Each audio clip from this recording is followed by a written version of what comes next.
Hi friends, ఈరోజు kulfi ice cream ఎలా వేయాలో చూపిస్తాను రెసిపీ. 1 ప్యాకెట్ మిల్క్ తీసుకోవాలి, బాగా మసలబెట్టుకోవాలి. వాటర్ పోయకుండా బాగా చిక్కటి పాలు మసలబెట్టుకున్న తర్వాత బ్రెడ్ పౌడర్ చేసుకున్నాను.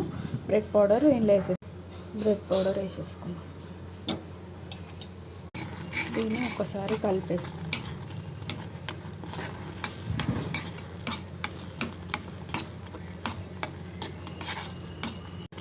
ఇలా కలిపేసుకున్నాం కదండి.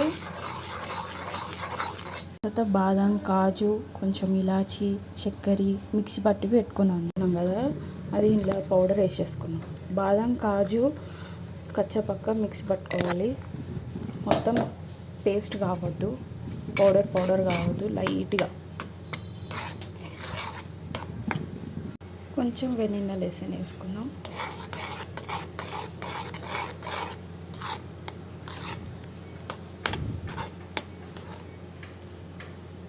అయిపోయిందండి కుల్ఫీ ఐస్ క్రీమ్. ఇది చల్లగా అయిన తర్వాత అప్పుడు ఫ్రిడ్జ్లో పెట్టేసుకుంటే అయిపోతుంది. చల్లగా అయిన తర్వాత ఫ్రిడ్జ్లో పెట్టేసుకోవాలి. ఇది కుల్ఫీ ఐస్ క్రీమ్ ఫినిష్ అండి. ఇంట్లో ఆల్రెడీ నేను ఒక గిన్నెలో తీసేసుకున్నాను. ఎవరైనా చుట్టాలు ఎవరైనా వచ్చినా కానీ, గెట్స్ ఎవరు వచ్చినా కానీ ఇవ్వడానికి చాలా బాగుంటుంది. స్వీట్ లాగా ఇవ్వచ్చు, ఫ్రిడ్జ్లో పెట్టుకొని ఐస్ క్రీమ్ లాగా కూడా ఇవ్వచ్చు.